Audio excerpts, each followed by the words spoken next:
Hi, I'm Kat, marketer turned brand storyteller, And I'm Candice, educator turned entrepreneur. and you're listening to Not nice, clever. We're two introverts who speak on stages around the country and work with top personal brands who also unapologetically require 24 to 48 hours of recovery time on the couch in our favorite sweats, all Netflix and no chill. And to be clear, we're not quiet or nice. Together, we're redefining what it means to be an introvert who means business. It's time to show up and show off. Are you in?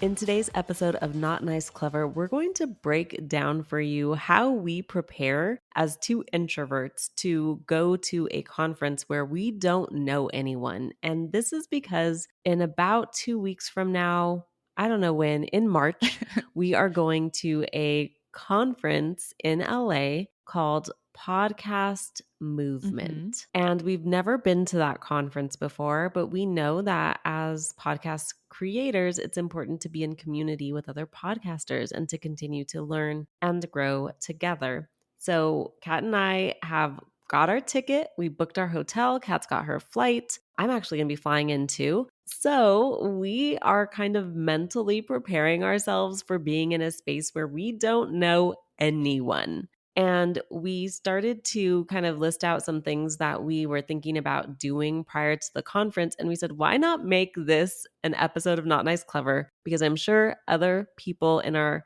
clever crew have dealt with a little bit of anxiety that comes with attending a new conference with new people. So we just decided to break down some of our hot tips, things that we're doing and thinking of, not because we've created the perfect system, but we have created some systems that do help us to preserve our energy and work for us. So here we are. Obviously, we're going to start with making sure that you have what Candice and I are calling for our crew, your built-in besties, before you even arrive. So what does that mean? Like Candice mentioned, the conference we're going to is a couple weeks from now. We've known we're going to this conference for a while. We're now going to be starting to promote it on our social in stories. You guys know that's a great area to community build, in our email as well, so that the red carpet is already there for us once we arrive, even before we arrive. So we're going to be telling people that we're going. We are going to be sharing about it regularly. We're also going to ask who else is going to be there, because we're taking into account Candice obviously grew up in LA, lived in Vegas. She lives now in San Diego. She's in Phoenix. I am on the East Coast, but I have a California audience. So we never know. We never assume that, even though we just don't know anybody yet who's going, that there might be somebody we know. So we're calling it out and we're asking people. And we've been guests on many podcasts. Very true. And so since it's a podcast conference, they might be attending as well. So we can meet up with them in person there. Yeah. So this is groundwork you can do to kind of feel like you're not walking in blind and, walking into a sea of people and you're like, oh my gosh, they're all strangers. Like, I need my safety blankets. You can build in a few besties this way. And so that's something that we're starting to do. We've done it in the past when we attended Inman. We've done it when we have attended Neil Dingra's event at Forward, because he's been promoting it and hosting it for many years. So it's been really nice to see that kind of pre-game, so to speak, for the event build over time. And I know people are probably thinking, like, what do I actually literally say? Mm-hmm. So, for example, when I attended the Sell It Mastermind in Miami, I was like, hey, y'all, so I'm packing for Miami. I got my newest fit, want to show you. So kind of just showing them and talking about it. Like, I'm excited. I'm going there. Does this look like the perfect outfit for Miami? Just tiny little things like, should I take the checked bag or the carry-on? What do y'all think? Do I really need 6 pairs of shoes? Just all of the things, right? I'm just talking about what I'm doing with my audience and where I'm going. And then people are like, oh, tell me more. Or I live near there. Can you send me the link? Or just tiny little things that start the conversation. Or I'm going to be there too. This is what I'm wearing, Candice. Mm-hmm. And it sounds silly, but it's the beginning of building that connection. Very, very true. And speaking of your airport fit and your outfits, I think this is something we've talked about before, but I know as an introvert, and I know Candice, you agree too, communication can be challenging for us sometimes. And speaking up, voicing our opinion, saying no, establishing boundaries. So, really, when it comes to attending conferences and being in spaces where it's foreign territory for you, knowing and leveraging all the tools at your disposal for nonverbal communication that can help put you in a position for success is super crucial. So, Candace, this is definitely a tip you embody, and I am getting better at it. I'll let you share it with the crew here. Yeah, so I think last year is when I decided that I was going to begin to really consider exactly what I was going to wear when I attended conferences, even if I wasn't speaking. Mhm. And so I started to be a little bit more loud with my clothing. So wearing more neon, wearing red, wearing just sequins, something that stands out. Mhm. And what I've realized is people literally treat me differently when I wear something that stands out. They approach me, they have something to talk to me about, even if it's like kind of superficial, like, oh my gosh, that sequin blazer is amazing, or whatever it is that they have to say. It's a conversation starter that also leads to deeper conversation. And then I don't have to be the one to start the awkward conversation because someone is starting it with me. Nope, no awkward turtle moments. Yes, I do not want to be stuck in small talk, but if someone can comment on what I'm wearing or give me a compliment and then we start the conversation from there, like we're starting off on a good positive note that doesn't feel as awkward for me as an introvert. Mhm. So that's what I've been really intentional about for the last year, is like really considering exactly what I'm wearing to all of the different places that I am going.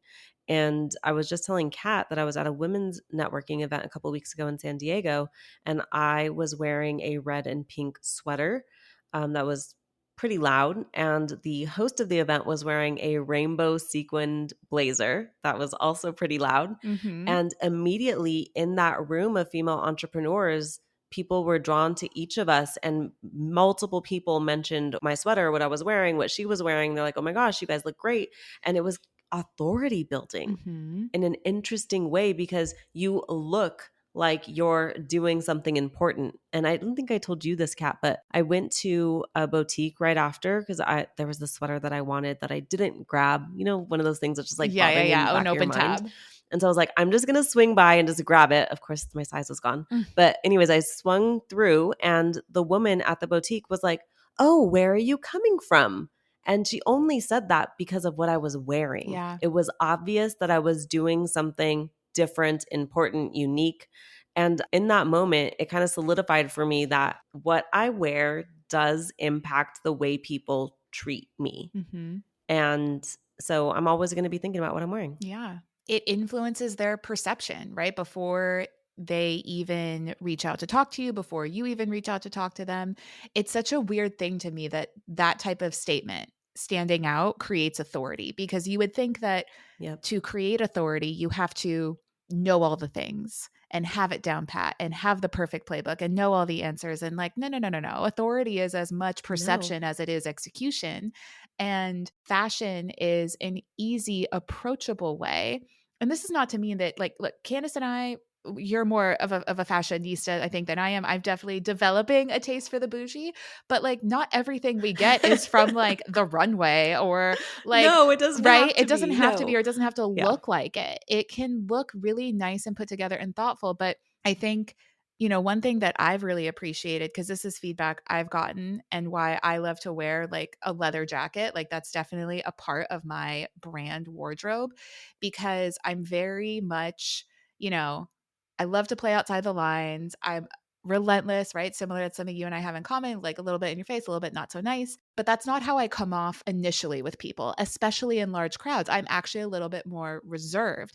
But you see me wearing a leather jacket, and even if I'm quiet, my fashion statement says I'm an outlaw, right? Like that's the American image She's a of rebel. I'm a Yeah. rebel, like I will not be contained. So it's a way for me to kind of communicate how my personality is without having to say it. Yep. And Bomber jackets too. That's another kind of hallmark and an element that I Staple for love. her. Yeah, it's a staple. Yep. It's so much fun too. It's so much fun, and 2 people have actually talked about this. Ryan Serhant in the book Sell It Like Serhant talks Mhm. about how he wore a suit pretty much every single day, and that helped him to break into the higher level luxury real estate that he wanted to, and he talked about even buying a particular pair of shoes, and when we were Yeah. on a recent call with him and some of the pro members, I remember him saying, "Do you think I actually wanted to wear a suit every day?" He's Yeah. like, "No, Ooh. but this is what it took to get to the place that he wanted to go, right?" Mhm. And so he did it. And also, kind of recently, we saw him wearing a swoot, which is a sweatpants suit, Mhm. which was really funny and interesting. But now you could see that he's making different choices for himself sometimes that still makes it fun, that still show him being professional, but kind of switching it up a little bit. Yeah, but now it's like the sweatpant suit from me and like my background, maybe you'll agree with this too. It's like it gives very Silicon Valley investor-esque, which he has started to become an investor in other startups, For sure. right? Yep. It all makes sense. And then Chris Doe talked to us about this in his episode. So if you haven't listened to Chris Doe's episode of Not Nice Clever, you definitely want to go back and listen to that episode. We'll link it here for you. But he talked about how he getting into fashion kind of helped him a little bit break out of his shell or start conversations. Yeah. And he realized it was a tool as young as middle school. Well, and I have not thought about this. I don't think I've shared this story with you yet, but oh my gosh. So I was thinking about high school because I was thinking like, leather jackets, bomber jackets, that's something I love. When I was in high school, I was on dance team. And I just remember thinking when it was game day, whether it was a home game or an away game, all the dance team girls would wear their uniforms the entire day for school. We were allowed to do that. Yes. And I mean, I knew I was an introvert before that, but then like joining the team just because I had an appreciation for dance and I was no longer doing ballet, and then seeing people's reactions when I would walk through the halls wearing my dance uniform versus when I was in like street clothes, wild. Yep. And the suit thing, there was this guy, I think I was in maybe freshman or sophomore year of high school, and he was a junior and he was running for student body president for his senior year. And he said at the beginning of his junior year, he's like, I will wear a suit every single day of my junior year of high school if you will vote for me for president for my senior year, student body president. His name is Chris Lau, LAU. If you look him up on LinkedIn, he's probably solving cancer or like curing the world or doing like he's just one of those like savants, right? Such a lovely guy. Like I have amazing memories of like him being a classmate of mine, but he wore a suit every single day of his junior year. He built a brand. And then he got elected student body president. And Look at that. I have not thought about that story for probably 15 years until you brought up the Ryan story, but it works. It's so true. Any It age, works. fashion works. Yep, it really does. And use it as a tool. You don't need to be afraid of it. You don't always have to get it right. Like there's still things I'm like, oh, I picked that, but it worked in the That moment, didn't It age doesn't well, but that's matter. okay. Yeah, yeah. It doesn't matter. It worked in the moment. So I would say definitely take a risk with what you're wearing Mhm. and see if that starts some conversations for you. Okay, this next tip, we're probably going to get some pushback from the Clever Crew, but we've got our rebuttals ready, y'all.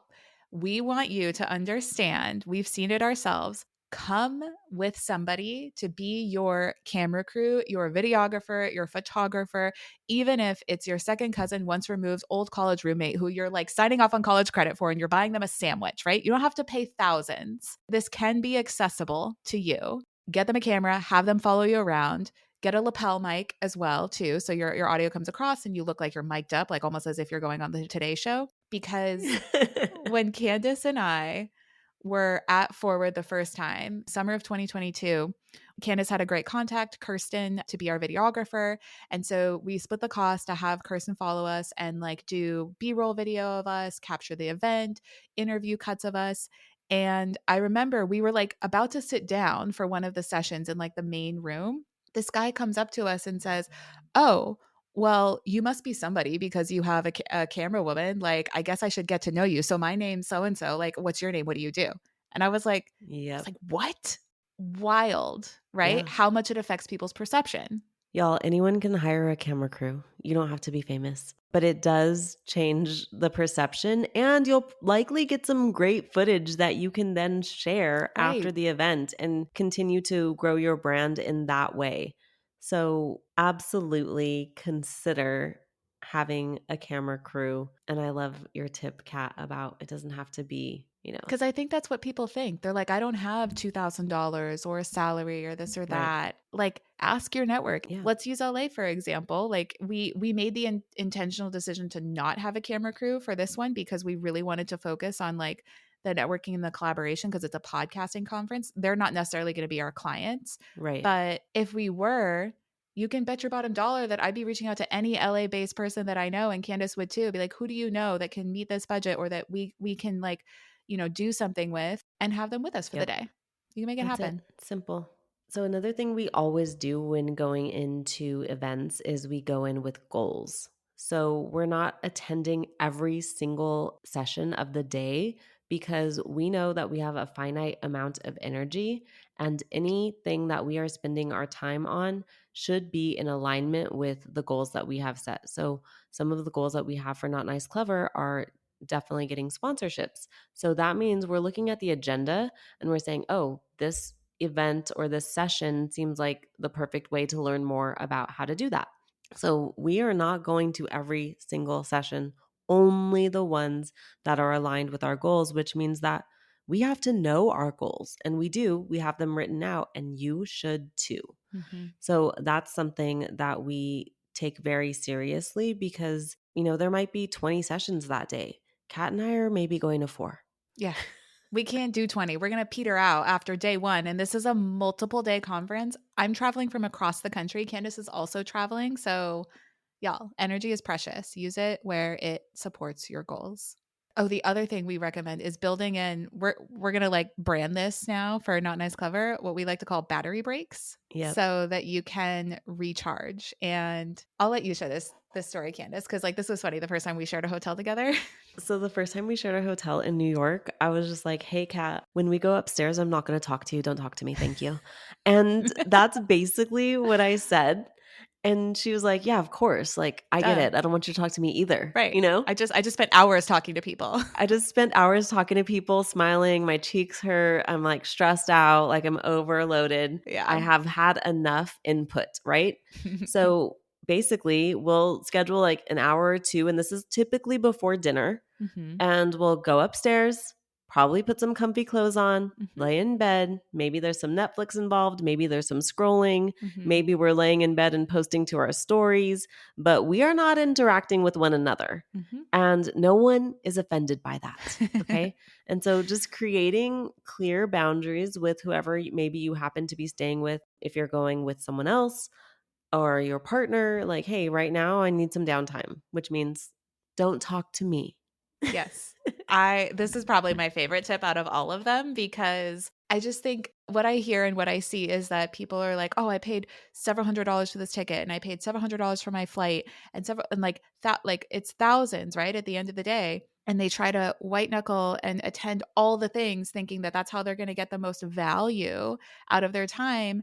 And who knows, for some people that might be true. Maybe they learn differently. They've got different goals than us, but my experience and like our experience in the conferences we've attended is that we really only needed to be at that one session to hear that one thing or to be in that one room to meet that one person that led to so many other things. It's Yep. less is more, and taking the time to slow down and be intentional and make sure that your energy is up because you could have the opportunity of a lifetime to meet somebody, but if you're exhausted and distracted and not present, I don't really think that's going to go anywhere or feel very good at all for anybody involved. Yep. Totally. This next tip is something we learned from Millionaire Matchmaker. Shout out to you, Patty Stanger.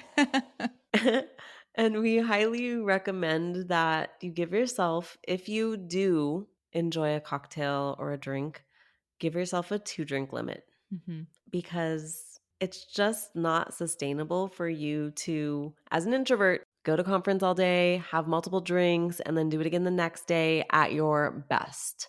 It's not possible for me. I don't think it's possible for Kat. And Mm-mm. I just doubt that most people are capable of doing that really well. Yeah. I know that if I don't drink, I can focus on my goals even more. And that's just so much more important to me at this stage in life. Yeah. So, just a recommendation from one introvert to another, take it from Patty Stanger, 2-drink limit. Yes. And I even know like the specific types of drinks. So like I have a lot of different preferences and likes when it comes to drinking when I do drink. Like, I don't drink often, but when I do, it's, there's a time and a place for a different cocktail and a different glass of wine. And for like a situation like this, if I were to drink, I would probably have a glass of Chardonnay or maybe one tequila soda with lime. And that would be it because I know Hmm. recovering, it works very well with my body. I'm able to metabolize it, especially if I have dinner and I'm good and I wake up okay the next morning. That's if I decide to drink. I'm not going to have a glass of red or bourbon or beer because that shit bloats. And so I know my limits and I know what's best if I do decide. This is like one thing too. If you've done all the other things that we recommend, you will be getting a lot of invites for dinner or cocktails. And so just know that you don't have to say yes to everything. Right. And just because there's an open bar doesn't mean that you need Yes. to take advantage of it. Seriously. Just let the other Yeah, people. you have an upper hand. Great. If I people are a little do. tipsy, like get on their podcast, right? Like Get that booking link, boo. Like get get that that contract booking out. link. Yeah. Yeah. And so there's also something you brought this up before we hopped on. There's something to be said about not being available or not being easily accessible. Not in a way that you're like being holier than thou or like better than. That's not it. But I remember one of the conferences like that you and I attended, you had attended it prior. So you were a bit more comfortable. You had a more contacts and a better lay of land than I did. So I was a little nervous and I clung to you like my safety blanket and you were amazing. And I appreciate you for that. Mhm. But there was feedback that I got one person that I ended up working with after the conference where he was like, yeah, you were there and I kind of knew Candice and saw her. He's like, but you were kind of always in the background. You didn't really speak up much, but you were like, you seem very mysterious and I just needed to know more about you. Mhm. And that was like the impetus for him wanting to talk to me was me not saying anything. I just like had my bomber Yeah, jacket and my heels and then let the rest do the talking. So like less can definitely be more in these situations. for sure. The next tip that we have for you is to make sure that you are capturing photos and video content that you can share at the event, during the event, and after the event as well. And then it's an opportunity for you to tag people and recognize them for the work that they've done or for the impact that they've made on you, for the new knowledge that you've gained from listening to them. And what I like to do is think about, what would I want someone to say about me if I just got off stage? Like, what is a Mm, nice compliment that I can give this person? How can I make them feel seen and valued? And I think about that when I am posting someone on my Instagram story or to my feed. And I feel like it helps. It's like reciprocity, right? Like if yes. I put that into the world, then I'm putting that energy and vibe out there and then it returns to me. Mhm. So sometimes people are like, oh, I just don't even think about sharing content. And I always think, because I want people to share my content, I'm going to be a great content sharer. Yeah. I think that that's so often overlooked because the initial impulse is going back to like wanting to attend all the sessions and accept all the dinner invites is like, oh, well, I've spent all this money. I need to make sure people know that I was there and I get my value out of it and this and that. And yes, while that may be true, it's not what is most useful or beneficial to lead with. And so I think I love that mindset of like, what would you want people to say about you? And then shine that spotlight on other people. Legit, like, quick sidebar, the thing that I love most about having a platform like this podcast and like our other platforms and the combined however big our audiences are across all the different channels is not that it like feeds my ego or it's like more spotlight or more me or more that. It gives me the opportunity to like hype other people up and Yeah, shine a light on them. Like amazing creators and individuals like Theoni, who, we had her on the pod and like legit go back and listen to her episode because she's just an incredible gem of a human so being. good. Being able to like shine spotlight on other human beings like that feels almost better than being in the spotlight, honestly. Totally. The more people that you have in your audience, the more eyes that you can get on your content, the more good you can do in the world if you use it well. Yeah. And so that's really, part of why we do what we do. And if you've been following along, you know this story already. But the way we got Chris Doe, who has 1 million+ followers Wild. on our podcast, is using some of these strategies, being like, okay, we're going to stand in line and take a picture with him. Oh, I was so uncomfortable. Kat was like sweating. She That like tried to photo, ditch the line I 3 times. did. Candace wouldn't let me. I was so nervous. I was sweating. My pits were And sweaty. we did these things. We shared his photo in our feed. We said what we got from his talk. We shared about him in our stories and how, impactful his message was on us. And that was all completely genuine. Like, we really were impacted by him. I had been following him for a while. Kat had, just been introduced to him and she was obsessed immediately. And and so, I mean, who wouldn't be? He's great. But this was done genuinely and also intentionally. Yeah.